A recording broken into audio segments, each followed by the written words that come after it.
Hello दोस्तों, नमस्कार। मैं अनुराग त्रिपाठी, आपका अपने यूट्यूब चैनल स्पीड स्टडी में स्वागत है। दोस्तों, यह वीडियो टेट, सुपर टेट एवं सीटेट की तैयारी कर रहे अभ्यर्थियों के लिए बहुत ही महत्वपूर्ण है। इस वीडियो के अंतर्गत आज हम आपको मनोविज्ञान के एक महत्वपूर्ण टॉपिक बुद्धि अर्थात इंटेलिजेंस के भाग 2 के रूप में हम बुद्धि के सिद्धांत के बारे में बताएंगे। बुद्धि के सिद्धांत की चर्चा करेंगे जो परीक्षा की दृष्टि से बहुत ही महत्वपूर्ण है। बुद्धि के सिद्धांत से 1 से 2 क्वेश्चन परीक्षा में हर बार देखने को मिलते हैं। तो आइए यहाँ पर देखते हैं बुद्धि के लगभग सभी सिद्धांतों के बारे में। और यदि आप इन सिद्धांतों को आज अच्छे ढंग से पढ़ लेते हैं, समझ लेते हैं, तो निश्चित रूप से बुद्धि के सिद्धांत से परीक्षा में जो भी क्वेश्चन आएगा, हम उम्मीद करते हैं आप उस प्रश्न को आसानी से सॉल्व कर देंगे। तो आइए यहाँ पर हम शुरू करते हैं बुद्धि के सिद्धांत के बारे में। देखिए, पहला सिद्धांत है एक कारक सिद्धांत। इसे इंग्लिश में यूनिफैक्टर थ्योरी कहते हैं। आपको हम बता दें, चाहे कारक हो, चाहे तत्व हो, चाहे खंड हो, वो एक ही होता है। अर्थात एक कारक सिद्धांत को चाहे एक तत्व सिद्धांत कहा जाए, चाहे एक खंड सिद्धांत कहा जाए, चाहे एक कारक सिद्धांत कहा जाए, बात एक ही है। अब इसका मतलब क्या है, यहाँ पर देखेंगे एक कारक सिद्धांत होता क्या है। देखिए, इस सिद्धांत के प्रतिपादक बिने, टर्मन तथा स्टर्न हैं। और यहाँ पर देखिए, इस सिद्धांत के अनुसार बुद्धि एकीकृत एवं अविभाज्य इकाई है। यानी बुद्धि को विभाजित नहीं किया जा सकता है। यानी इस सिद्धांत का कहने का मतलब है बुद्धि को कई तत्वों में विभाजित नहीं किया जा सकता है। यह एक तत्व के रूप में क्या करता है, कार्य करता है, जिसके द्वारा समस्त मानसिक क्रियाएं प्रारंभ, संपन्न तथा नियंत्रित होती है। यानी जो बुद्धि है वह क्या है, एक इकाई, मतलब एक अविभाज्य इकाई, एकीकृत एवं अविभाज्य इकाई के रूप में क्या करता है, कार्य करता है। इसे किसने दिया था, बिने, टर्मन तथा स्टर्न ने दिया था। आइए हम पढ़ते हैं बुद्धि के दूसरे सिद्धांत के बारे में। ये इंपॉर्टेंट सिद्धांत है, द्विकारक सिद्धांत। इसे हम कौन सा सिद्धांत कहते हैं, द्विकारक सिद्धांत कहते हैं। इंग्लिश में इसे 2 फैक्टर थ्योरी कहते हैं। देखिए, इस सिद्धांत का प्रतिपादन 1904 ईस्वी में ब्रिटेन के मनोवैज्ञानिक स्पीयरमैन द्वारा किया गया। यानी इस सिद्धांत के प्रतिपादक जो हैं ब्रिटेन के मनोवैज्ञानिक स्पीयरमैन हैं। अब देखिए, ये द्विकारक सिद्धांत है, तो इससे क्लियर है इस सिद्धांत के अनुसार बुद्धि की संरचना में मूल रूप से 2 कारक निहित होते हैं। यानी आप ये कह सकते हैं कि बुद्धि को 2 तत्वों के रूप में विभाजित किया जाता है। पहला होता है सामान्य कारक, यानी 2 कारक में विभाजित किया जाता है। पहला है सामान्य कारक और दूसरा है विशिष्ट कारक। सामान्य कारक जनरल फैक्टर इंग्लिश में कहते हैं, अथवा इसी को जी फैक्टर कहते हैं। विशिष्ट कारक इसे इंग्लिश में स्पेसिफिक फैक्टर कहते हैं, अर्थात यस फैक्टर कहते हैं। अब हम यहाँ पर आपको बताएंगे कि जी कारक के बारे में और यस कारक के बारे में बताएंगे। तो यहाँ देखिए, जी कारक जो होता है व्यक्ति के सभी बौद्धिक कार्यों में पाया जाता है। यानी व्यक्ति के सभी बौद्धिक कार्यों में जी कारक पाया जाता है। प्रत्येक व्यक्ति में इसकी मात्रा भिन्न भिन्न होती है। यानी सभी व्यक्तियों में पाया जाता है, लेकिन सभी व्यक्तियों में इसकी मात्रा क्या होती है, भिन्न भिन्न होती है। किसी में ज़्यादा होती है, किसी में कम। स्पीयरमैन ने इसे मानसिक ऊर्जा की संज्ञा दी है। ये याद रखेंगे आप, स्पीयरमैन ने इसे क्या कहा है, मानसिक ऊर्जा कहा है। यानी किस कारक को कहा है, जी कारक को कहा है। अब यहाँ पर देखिए, फिर देखिए यहाँ पर जी कारक एक जन्मजात कारक माना गया है। जी कारक कैसा कारक है, एक जन्मजात कारक है। इस कारक पर शिक्षण, प्रशिक्षण एवं पूर्व अनुभव का कोई प्रभाव नहीं पड़ता है। जी कारक जो होता है वो जन्मजात कारक होता है, जिस पर शिक्षण, प्रशिक्षण एवं पूर्व अनुभव का कोई प्रभाव नहीं पड़ता है। यानी यहाँ पर आप ये कह सकते हैं कि यह परिवर्तनशील नहीं होता है, ये स्थिर होता है।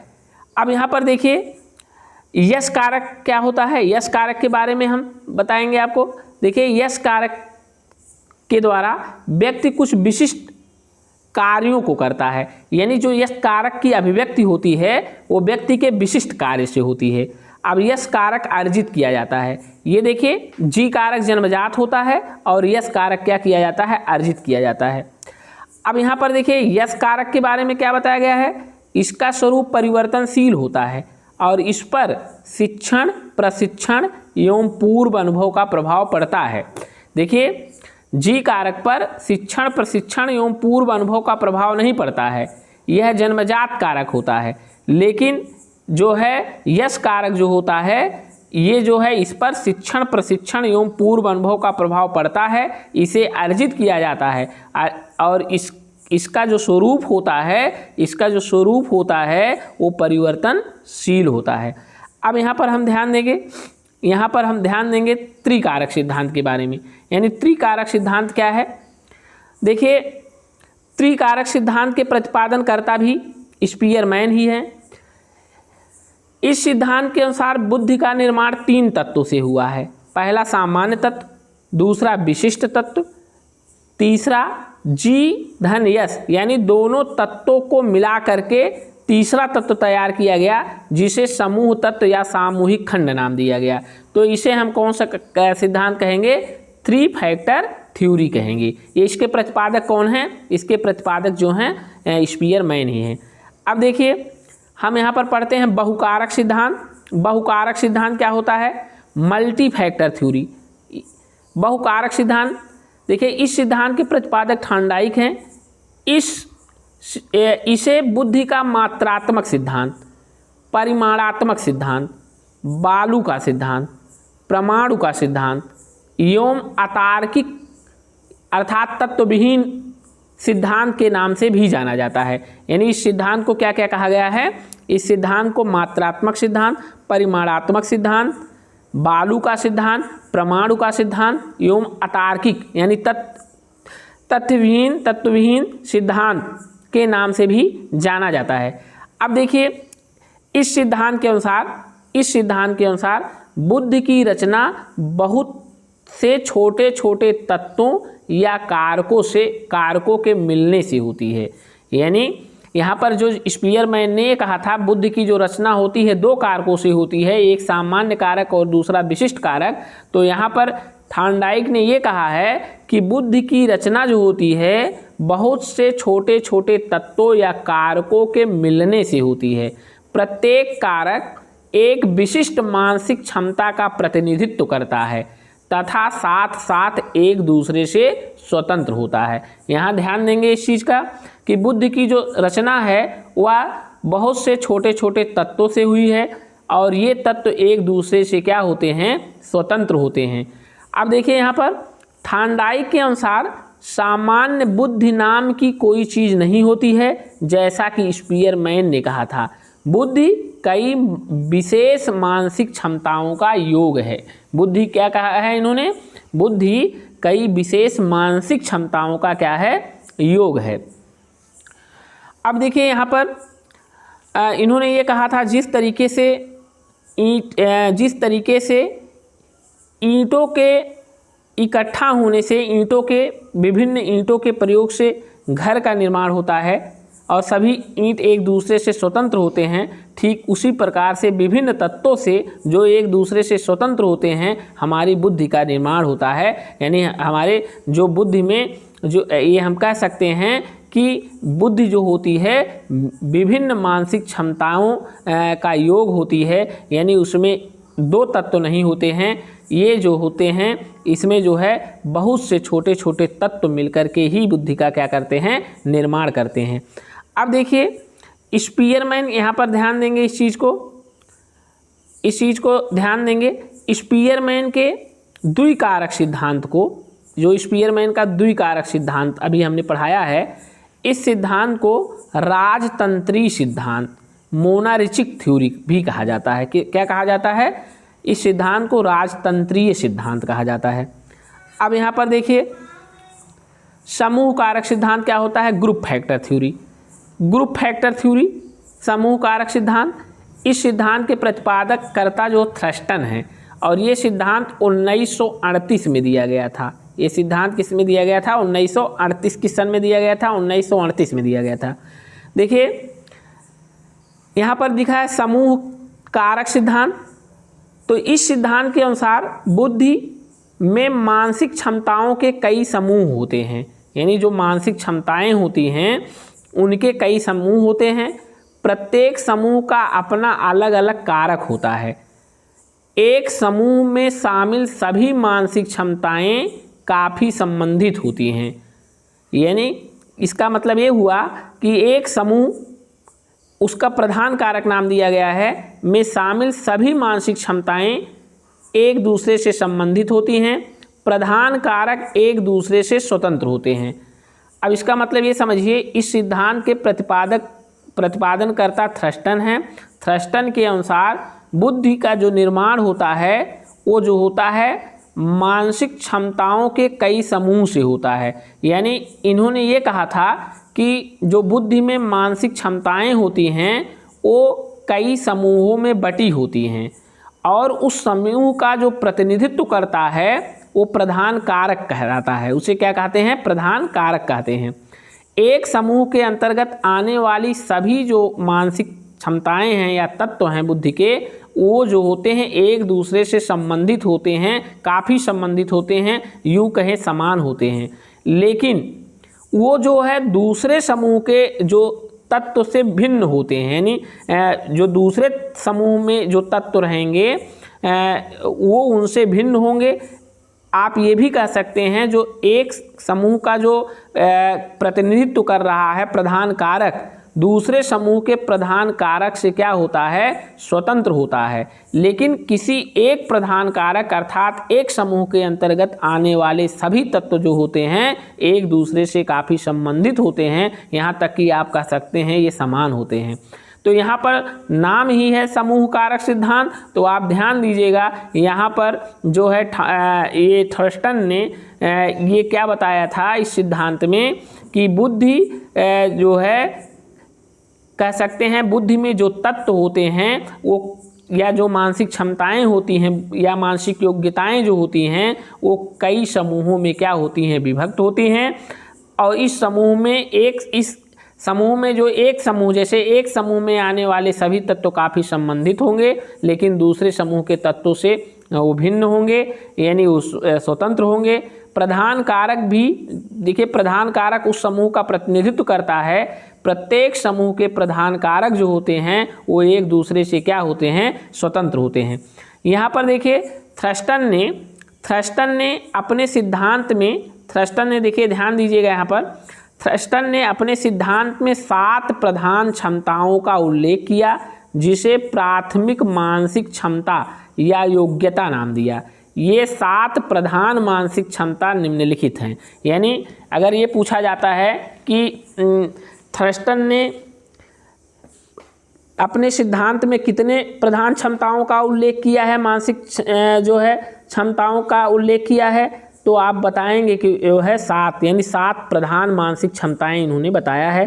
पहला है शाब्दिक अर्थ क्षमता, वर्बल मीनिंग एबिलिटी, इसे वी से प्रदर्शित करते हैं। शब्द प्रवाह क्षमता, वर्ड फ्लुएंसी एबिलिटी RW।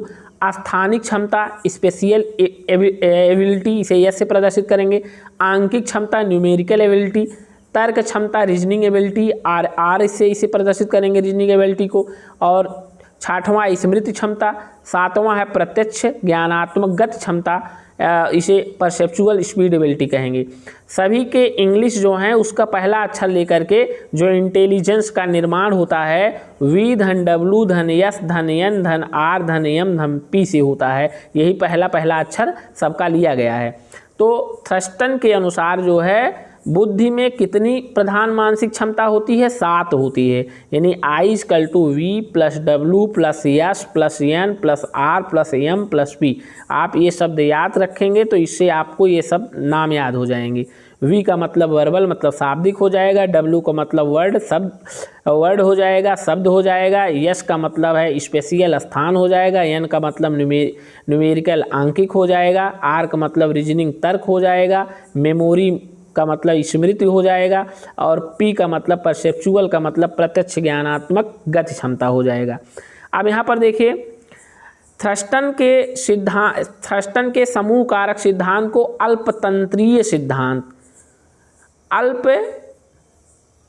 अल्पतंत्री सिद्धांत के नाम से भी जाना जाता है। यानी इसके इस सिद्धांत को कौन सा सिद्धांत कहते हैं? अल्पतंत्रीय सिद्धांत भी कहते हैं। अब देखिए, आइए हम पढ़ते हैं अगला सिद्धांत, बहुबुद्धि का सिद्धांत।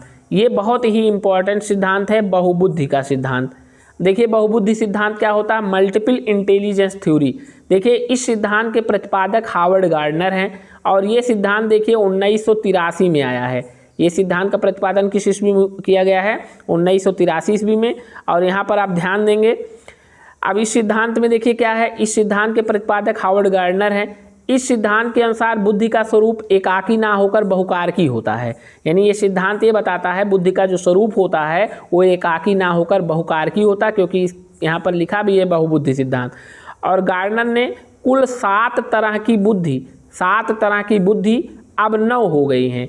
यानी संशोधन किए थे, अब 9 हो गई है। गार्डनर ने कुल 7 तरह की बुद्धि यानी अब 9 बताते हुए कहा है कि ये सातों बुद्धि परस्पर एक दूसरे से स्वतंत्र होती हैं एवं प्रत्येक के क्रियाशील होने का ढंग अलग अलग होता है। यानी इस सिद्धांत के अनुसार ये बताया गया है बुद्धि का स्वरूप एकाकी ना होकर बहुकारकी होता है। गार्डनर ने कुल 7 तरह की बुद्धि अब 9 हो गई है, बताते हुए कहा है कि ये सातों बुद्धि परस्पर एक दूसरे से स्वतंत्र होती हैं एवं प्रत्येक के क्रियाशील होने का ढंग अलग अलग होता है।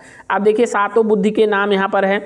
देखिए, सातों बुद्धि के नाम यहाँ पर आप देख सकते हैं, जो हमने बहुबुद्धि सिद्धांत में जो हम बता रहे हैं 7 बुद्धि। अब यहाँ पर देखिए 7 बुद्धि कौन कौन सी हैं। पहला देखिए भाषाई बुद्धि है, और दूसरा देखिए तार्किक गणितीय बुद्धि है, तीसरा है स्थानिक बुद्धि, चौथा है शरीरगतिकी बुद्धि, पाँचवां संगीत बुद्धि, छठवां है वैयक्तिक स्वबुद्धि और सातवां है वैयक्तिक परबुद्धि। यानी ये नाम याद रखेंगे, भाषाई बुद्धि, लिंग्विस्टिक इंटेलिजेंस, तार्किक गणितीय बुद्धि, लॉजिकल मैथमेटिकल इंटेलिजेंस, स्थानिक बुद्धि, स्पेशियल इंटेलिजेंस, शरीरगतिकी बुद्धि, बॉडीली काइनेस्टिक इंटेलिजेंस, संगीत बुद्धि, ये जो है संगीत बुद्धि, म्यूजिकल इंटेलिजेंस, वैयक्तिक स्वबुद्धि, पर्सनल सेल्फ इंटेलिजेंस और वैयक्तिक परबुद्धि, पर्सनल अदर इंटेलिजेंस। अब यहाँ पर देखिए गार्डनर ने यहाँ पर ध्यान देंगे प्रकृतिवादी बुद्धि और तथा अस्तित्ववादी बुद्धि को संशोधन के बाद जोड़ा था। यानी अब जो है कुल 9 प्रकार की बुद्धि हो गई हैं। इनके अनुसार 9 जो है 7 प्रकार की नहीं बुद्धि होती है, 9 प्रकार की होती है। और एक और आपको बता दें, संशोधन करने के बाद एक बुद्धि और आ गया है आध्यात्मिक बुद्धि, तो ये 10 हो जाएगा। लेकिन यहाँ पर जो है आपके परीक्षा में जो प्रश्न पूछा जाएगा तो उसमें हमें लगता है कि जो है 7 ही जो है लगभग कई बार पूछा गया है कि बहुबुद्धि सिद्धांत में गार्डनर ने कुल कितनी बुद्धि का उल्लेख किया है, तो 7, लेकिन इस वर्तमान स्थिति में 9 है, आगे चल करके 10 हो जाएगा। अब यहाँ पर देखिए, अब यहाँ पर 2 चीज़ हम बता दें, एक वैयक्तिक स्वबुद्धि के बारे में, एक वैयक्तिक परबुद्धि के बारे में। अब यहाँ पर देखिए ध्यान दीजिएगा, वैयक्तिक स्वबुद्धि को अंतः वैयक्तिक बुद्धि, वैयक्तिक स्व माने अपना, यानी वैयक्तिक स्वबुद्धि को अंतः वैयक्तिक बुद्धि यानी स्वयं को समझने वाली बुद्धि। स्वयं यानी इसमें व्यक्ति अपने भाव संवेग को, यानी स्वयं अपने भावों एवं संवेगों का क्या करता है, को समझता है, उसका विश्लेषण करता है, और इसी को अंतरा वैयक्तिक बुद्धि भी कहा जाता है। ध्यान दीजिएगा, ये नाम अंतरा वैयक्तिक बुद्धि है, यानी वैयक्तिक स्वबुद्धि को अंतरा वैयक्तिक बुद्धि या अंतः वैयक्तिक बुद्धि। इंग्लिश इसका रहेगा इंट्रा पर्सनल इंटेलिजेंस। इंग्लिश याद रखेंगे, इंट्रा जहाँ रहेगा वो अपने बारे में बताए, अपने बारे में सोचेगा, अपने बारे में अपने भाव का, अपने संवेग का क्या करेगा, विश्लेषण करेगा, तो यहाँ पर इसे वैयक्तिक स्वबुद्धि। अब यहाँ पर इंट्रा पर्सनल इंटेलिजेंस ये नाम याद रखेंगे। वैयक्तिक पर बुद्धि को अंतर वैयक्तिक बुद्धि यानी दूसरे के समझने वाली बुद्धि, इसे इंग्लिश में इंटरपर्सनल इंटेलिजेंस कहेंगे और उसे इंट्रा कहते हैं। अब देखिए, आइए हम आपको बताते हैं बुद्धि का एक बहुत ही इम्पॉर्टेंट सिद्धांत, बुद्धि का त्रिआयामी सिद्धांत। अब देखिए, बुद्धि का त्रिआयामी सिद्धांत है क्या चीज़, इसे त्रिविमीय सिद्धांत के नाम से भी जाना जाता है, three dimensional theory of intelligence. इस सिद्धांत के प्रतिपादक गिलफोर्ड हैं और ये सिद्धांत 1967 ईस्वी में आया है। इस सिद्धांत को बुद्धि संरचना सिद्धांत भी कहा जाता है। इस सिद्धांत के अनुसार बुद्धि के सभी तत्वों को निम्नलिखित 3 बीमाओं में बांटा जा सकता है। यानी ये सिद्धांत ये कहता है कि बुद्धि के सभी तत्वों को 3 बीमाओं में बांटा जा सकता है। पहला है संक्रिया ऑपरेशन, दूसरा है विषय वस्तु कंटेंट, तीसरा है उत्पादन प्रोडक्ट। अब यहाँ पर देखिए संक्रिया के बारे में। संक्रिया से तात्पर्य व्यक्ति द्वारा किए जाने वाले मानसिक प्रक्रिया के स्वरूप से होता है। जी हाँ, यानी व्यक्ति किसी समस्या के समाधान में जैसी वह मानसिक प्रक्रिया करेगा, यानी मानसिक संक्रिया करेगा, जो संक्रिया, उस संक्रिया से ये पता चलता है कि जो वह मानसिक प्रक्रिया कर रहा है उसका स्वरूप कैसा है। गिलफोर्ड ने संक्रिया के आधार पर मानसिक क्षमता को 6 भागों में बांटा था। ये इंपॉर्टेंट है। गिलफोर्ड ने संक्रिया को कितने भागों में बांटा है? 6 भागों में। पहला है मूल्यांकन इवेल्युएशन, दूसरा है अभिसारी चिंतन कन्वर्जेंट थिंकिंग, तीसरा है अपसारी चिंतन डाइवर्जेंट थिंकिंग, चौथा है स्मृति धारण मेमोरी रिटेंशन, पांचवा है स्मृति अभिलेख मेमोरी रिकॉर्डिंग, छठवां है उत्पादन यानी प्रोडक्ट्स। आप यदि इसका नाम याद कर सकते हैं तो याद कर लीजिए, क्योंकि इस समय परीक्षा में ये पूछा जाता है कि कोई तत्व दे देगा और पूछेगा कि यह किसका भाग है, संक्रिया का है कि विषय वस्तु का है कि उत्पादन के अंतर्गत आता है, तो नाम यहाँ जरूरी है। तो आपने संक्रिया पढ़ा। संक्रिया से तात्पर्य व्यक्ति द्वारा किए जाने वाले मानसिक प्रक्रिया के स्वरूप से होता है। गिलफोर्ड ने संक्रिया के आधार पर मानसिक प्रक्रिया को 6 भागों में बांटा है। अब देखिए विषय वस्तु क्या होता है। विषय वस्तु इस बीमा से तात्पर्य उस क्षेत्र से होता है जिनके सूचनाओं के आधार पर संक्रिया की जाती है। यानी इस बीमा से तात्पर्य उस क्षेत्र से है जिनके सूचनाओं के आधार पर हम संक्रियाएं करते हैं, संक्रियाएं की जाती हैं। गिलफोर्ड के अनुसार ऐसी सूचनाओं को 5 भागों में बांटा गया है। पहला दृष्टि, दूसरा श्रवण, तीसरा सांकेतिक, चौथा शाब्दिक, पांचवा व्यवहार परक। तो ये देखिए क्या है, विषय वस्तु के अंतर्गत कितने आ गए? 5 आ गए, और संक्रिया के अंतर्गत कितने आए? 6 आए। अब यहाँ देखिए उत्पादन क्या होता है। उत्पादन प्रोडक्ट यानी रिजल्ट आएगा। अब यहाँ पर इस बीमा से तात्पर्य किसी विशेष प्रकार की विषय वस्तु द्वारा की गई संक्रिया के परिणाम से होता है।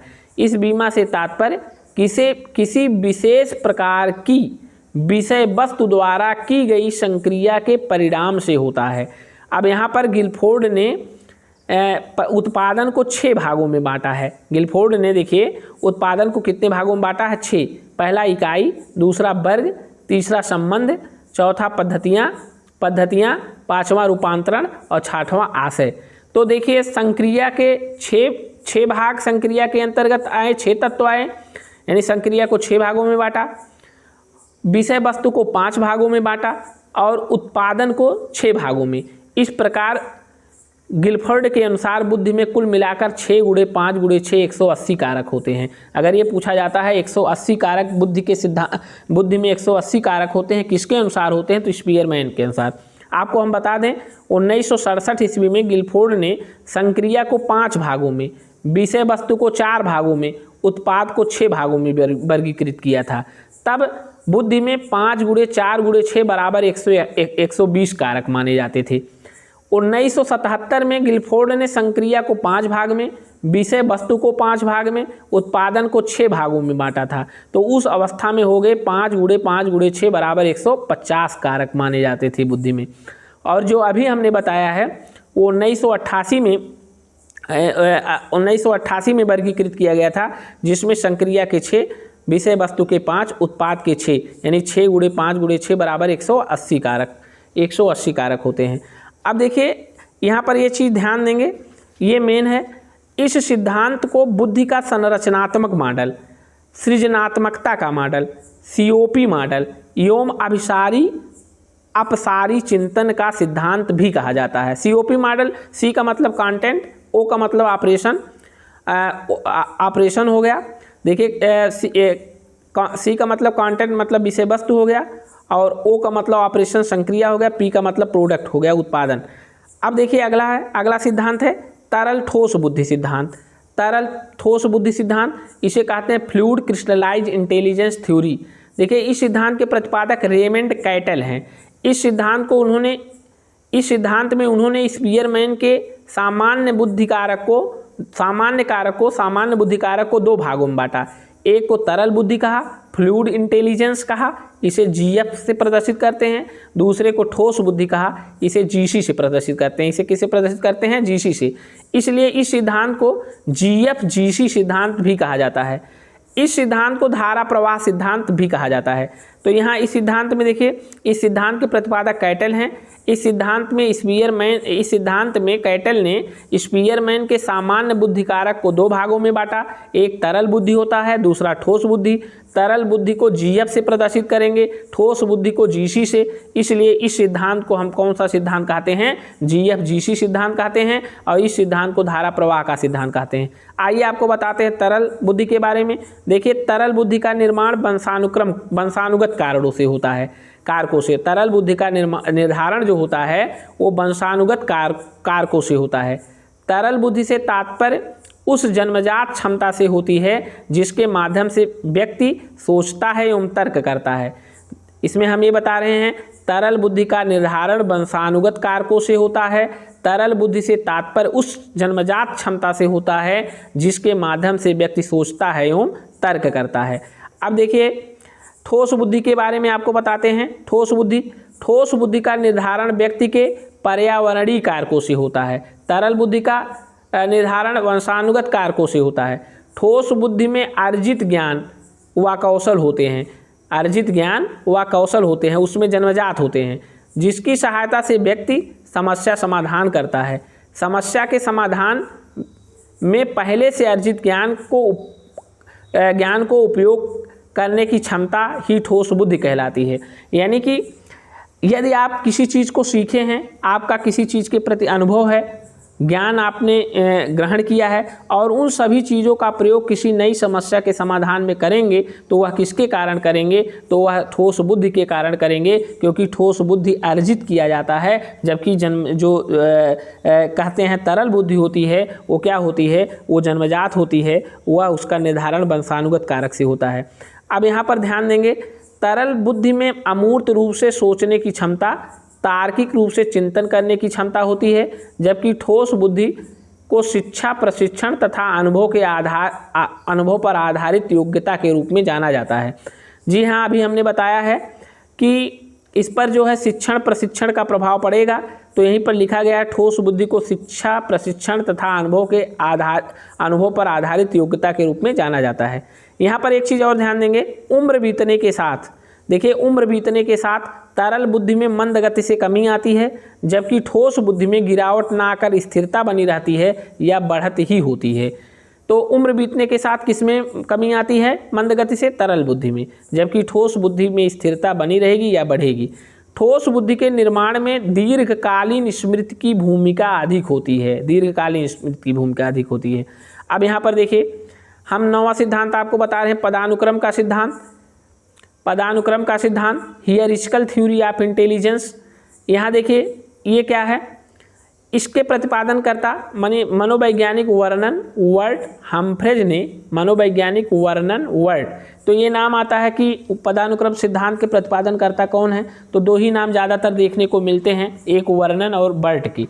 तो यहाँ पर देखिए, मनोवैज्ञानिक वर्नन वर्ट हम्फ्रेज ने स्पीयरमैन के जी कारक सिद्धांत के तत्वों, थ्रस्टन के समूह कारक सिद्धांत के तत्वों तथा बहुकारक सिद्धांत के तत्वों को मिलाकर एक नए सिद्धांत का प्रतिपादन किया, जिसे बुद्धि का पदानुक्रमिक सिद्धांत कहा जाता है। यानी ये सिद्धांत 3 सिद्धांतों का मिश्रित रूप है। इसमें क्या कौन कौन से सिद्धांत मिले हैं? जी कारक सिद्धांत के तत्व हैं, थ्रस्टन के समूह कारक सिद्धांत के तत्व हैं और थार्नडाइक के बहुकारक सिद्धांत के तत्व हैं, को मिलाकर बुद्धि का एक नया सिद्धांत वर्नन वर्ट हम्फ्रेज ने दिया, जिसे बुद्धि का पदानुक्रमिक सिद्धांत कहते हैं। अब देखिए, इस सिद्धांत के अनुसार बुद्धि की तुलना एक पिरामिड से किया गया है और पिरामिड के ऊपर सबसे ऊपरी भाग अर्थात पदानुक्रम के सबसे ऊपरी स्तर पर स्पीयरमैन का जी कारक को रखा गया है। यानी इसकी तुलना किससे किया गया है? पिरामिड से किया गया है। पिरामिड के सबसे ऊपरी भाग पर अर्थात पदानुक्रम के सबसे ऊपरी स्तर पर स्पीयरमैन का क्या रखा गया है? स्पीयरमैन का जी कारक रखा गया है। पदानुक्रम के दूसरे स्तर पर थ्रस्टन के समूह कारक के समान दो विस्तृत कारक शाब्दिक शैक्षिक कारक तथा व्यवहारिक यांत्रिक कारक होते हैं। इन दो प्रमुख समूह कारकों को तीसरे स्तर पर अन्य छोटे छोटे समूह कारकों में बांटा गया है जो थॉर्नडाइक के बहुकारक के समान है। अब यहाँ पर देखिए ये सिद्धांत में देखिए मेन क्या है कि इस सिद्धांत की तुलना पिरामिड से किया गया है। पिरामिड के सबसे ऊपरी भाग पर स्पीयरमैन का जी कारक होता है। उसके बाद दूसरे स्तर पर थ्रस्टन का जो समूह कारक के समान दो विस्तृत कारक आते हैं जिसका नाम है शाब्दिक शैक्षिक कारक एवं व्यवहारिक यांत्रिक कारक आते हैं। उसके बाद इसे बांटा गया है छोटे छोटे तत्वों में, वो नीचे है, तीसरे स्तर पर है। और सबसे निचले स्तर पर हम कह सकते हैं इनका जो है यस कारक होता है और सबसे ऊपर स्तर पर कौन सा कारक होता है, जी कारक होता है। यहाँ पर हमने नोट भी किया है, यानी इस सिद्धांत में सबसे ऊपरी सतह पर जी कारक होता है, सबसे निचली सतह पर यस कारक होता है। आप इसका फिगर भी देख सकते हैं। प्रथम स्तर पर जी सामान्य रहेगा, द्वितीय स्तर पर शाब्दिक शैक्षिक में और व्यवहारिक यांत्रिक में। फिर जब इसको बांटा जाएगा विशिष्ट योग्यता में तो यहाँ अंतिम स्तर विशिष्ट योग्यताएं रहेंगी, शाब्दिक है जैसे संख्यात्मक है तो ये अंतिम स्तर रहेगा। अब यहाँ पर देखिए हम स्टर्नबर्ग का त्रितंत्र सिद्धांत देखिए। स्टर्नबर्ग का त्रितंत्र सिद्धांत है क्या चीज़, देखिए इसे 1985 ईस्वी में इस सिद्धांत का प्रतिपादन किया गया है। किस ईस्वी में, 1985 ईस्वी में। इसे सूचना संसाधन सिद्धांत भी कहते हैं। इसके प्रतिपादक स्टर्नबर्ग हैं।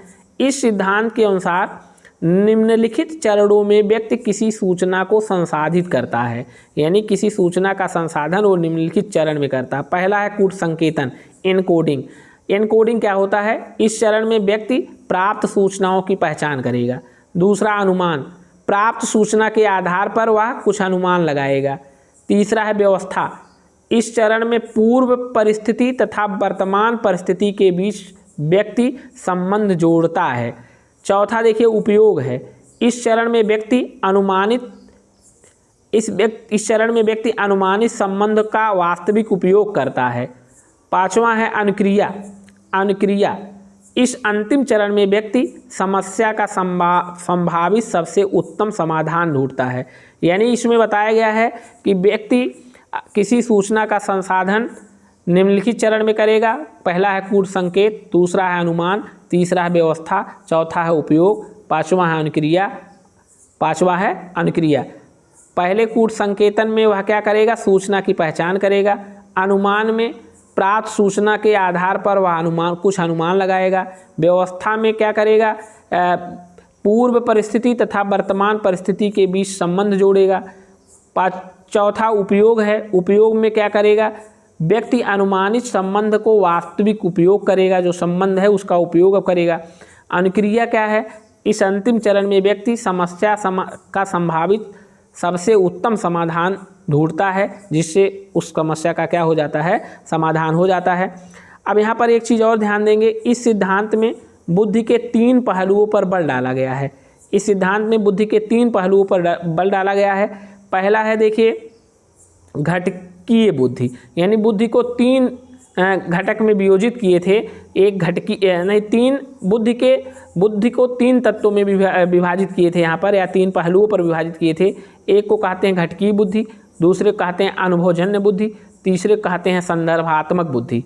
घटकीय बुद्धि क्या होता है, इस बुद्धि की सहायता से व्यक्ति किसी समस्या का समाधान करने के लिए प्राप्त सूचनाओं का विश्लेषण करता है। यहाँ पर देखिए प्राप्त सूचना का विश्लेषण करता है, इसे विश्लेषणात्मक बुद्धि भी कहा जाता है। स्टर्नबर्ग के अनुसार घटकीय बुद्धि में निम्नलिखित 3 तरह के उपतत्व होते हैं। इसमें मेटा घटक होता है, निष्पादन घटक होता है, ज्ञान संग्रहण घटक होता है।